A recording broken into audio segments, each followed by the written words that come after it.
अस्सलामुअलैकुम। आज हम डिस्कस करेंगे anatomy of neuron, what is the internal structure of neuron and how it conduct signals. So as we all know that neuron is the basic unit of nervous system. All the nervous system depends upon the functions of neuron.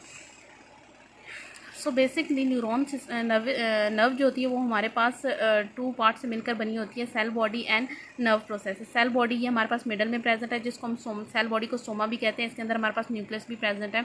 और nerve process जितनी भी बाकी सारी projections हमें नजर आ रही हैं, that was an nerve process. Cell body जो होती है, सेल हमारे पास बेसिक जैसे भी हमारी बॉडी के डिफरेंट सेल्स प्रेजेंट है, सेम उसी तरह सेल्स प्रेजेंट होता है.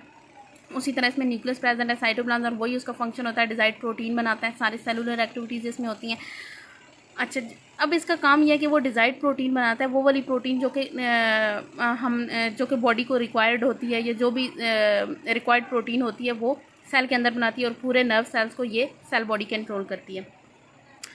अगर नर्व प्रोसेसेस की बात करें तो जितनी भी finger like projection cell body से निकल रही होती हैं उसको हम नर्व प्रोसेसेस कह रहे हैं. लाइक ये सारी प्रोजेक्शंस जो सेल बॉडी से बाहर की तरफ एक्सट्रूड आउट कर रही हैं, ये सारी क्या है, हमारे पास नर्व प्रोसेसेस हैं. अब ये हमारे पास दो टाइप्स की होती हैं, एक्सॉन्स एंड डेंड्राइट्स. ठीक है, एक्सॉन्स हैं और डेंड्राइट्स हैं. एक्सॉन जो होते हैं वो away from the cell body move करते हैं, जैसे कि एरो हेड लगे हुए हैं, away from the cell body move करते हैं. और जो डेंड्राइट्स हैं वो toward the cell body move करते हैं. लाइक अगर सिग्नल आ रहा है तो डेंड्राइट्स के थ्रू सेल बॉडी में आएगा, और अगर सिग्नल भेजना है तो एक्सॉन के थ्रू जाएगा. सही है.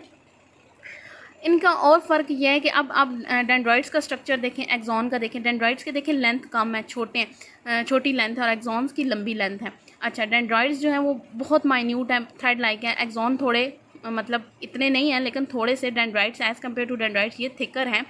अच्छा, इसकी वजह यह है कि डेंड्राइट्स जो होते हैं वो साथ ही जो नर्व सेल्स प्रेजेंट है, या बहुत करीब जो नर्व सेल्स है वहाँ से सिग्नल लेके इस नर्व सेल को देंगे. लेकिन एक्सॉन ने वो सिग्नल दूर तक कंडक्ट करना है, इस वजह से इनकी लंबाई ज़्यादा होती है. सही है. अब अगर एक्सॉन का स्ट्रक्चर आप लोग देखें तो एक्सॉन का स्ट्रक्चर जो है, कई जगह पर ये हमारे पास नोड्स प्रेजेंट हैं. ठीक है. और एक्सॉन की जो एक्सॉन सारा होता है वो शीटेड होता है. माइलिन की शीट जो होती है उसके ऊपर प्रेजेंट होती है, जिसको हम ग्लियल सेल्स भी कहते हैं.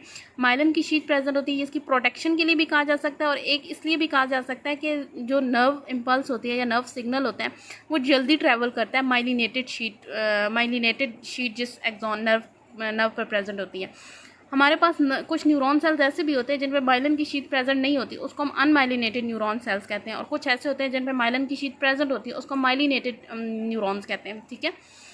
ये माइलिन शीट जो होती है ये सेल से मिलकर बनी होती है, जिसको हम श्वान सेल्स कहते हैं. ठीक है. और नोड्स प्रेजेंट होते हैं. अब इन नोड को हम क्या कहते हैं, नोड ऑफ रेनवियर कहते हैं. और दो नोड के दरमियान जितना डिस्टेंस होता है उसको हम इंटरनोडल डिस्टेंस कह देते हैं. सही है. तो ये हमारे पास एक्सॉन का स्ट्रक्चर आ जाता है. आगे ये जब बॉडी एक्सॉन टर्मिनल्स में जाकर डिवाइड हो जाता है. तो ये हमारे पास एनाटॉमी ऑफ न्यूरॉन थी.